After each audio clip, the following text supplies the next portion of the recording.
It's too bad this machine wasn't out of order.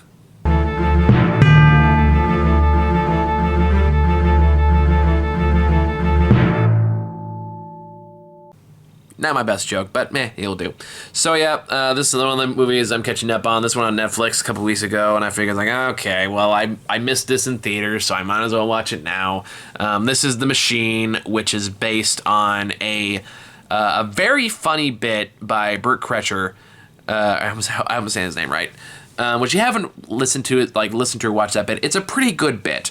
It's basically a joke about how when he was younger and in college, or like in high school or college, I forget exactly where, he went on a field trip to Russia for his like Russian language course and ended up hanging out with the Russian mafia by just loudly describing the only phrase he actually knew in Russian, which is "I am the machine." This gave him a massive reputation in Russia. Everyone loved him. He would become a big party icon, and just start hanging out with criminals.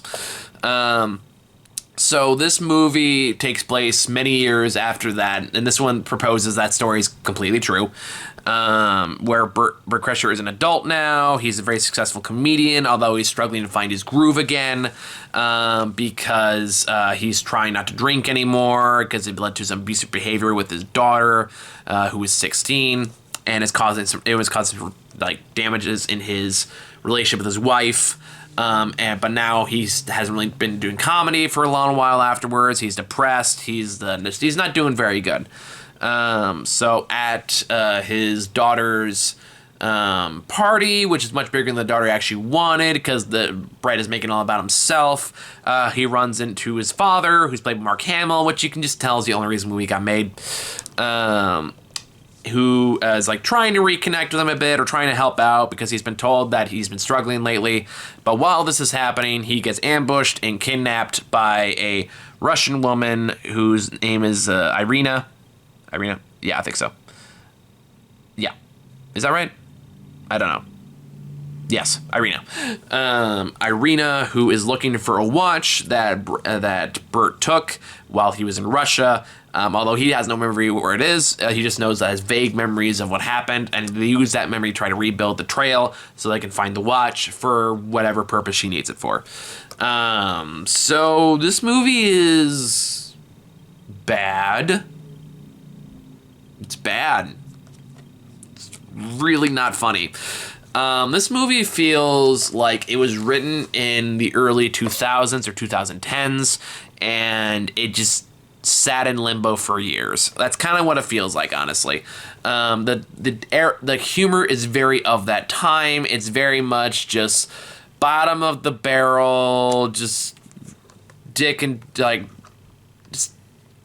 not like dick and pussy jokes, but just fat jokes, lazy jokes about violence, making loud noises. There's not a whole lot of effort in random references. There's not a lot of effort to make any of this into a cohesive whole.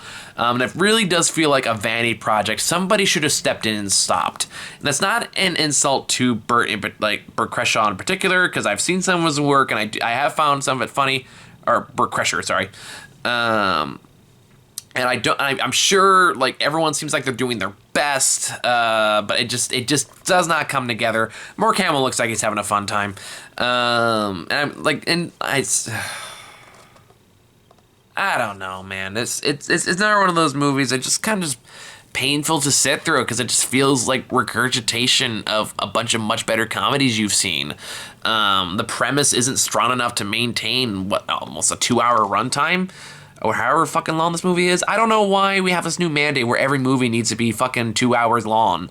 What happened in the night? Like, movies like this should not have been longer than an hour and a half. And yet I had to sit through, almost 2 fucking hours. There's no reason the movie had to be 2 fucking hours long.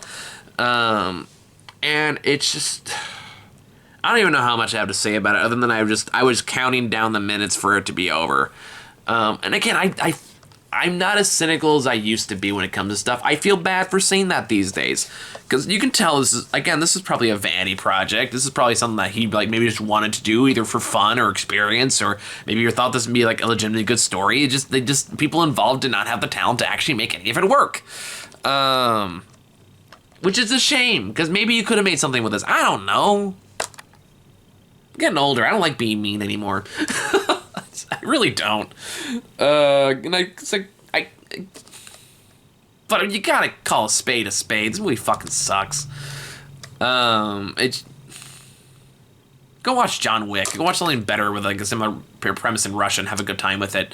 And don't waste your time on stuff like this. It just, you got the traditional drug trips. You got the traditional, oh, look how tough this guy is. Oh, that's another thing I want to ask this movie. One problem this movie really does genuinely have that is really questionable is this movie seems to unintentionally endorse like functional alcoholism. Because Bert's whole arc through this movie is that he's kind of a pussy. It really does kind of push the like masculinity and really makes that the butt of the joke a lot of the time. Like, oh, he's not big and muscular like people in Russia thinks he is. Oh, these people are stronger than him. That's funny. Ha ha ha. Because look how weak he is. Until he has his Popeye vodka and all of a sudden he just starts kicking ass. Because sure, whatever. I don't care.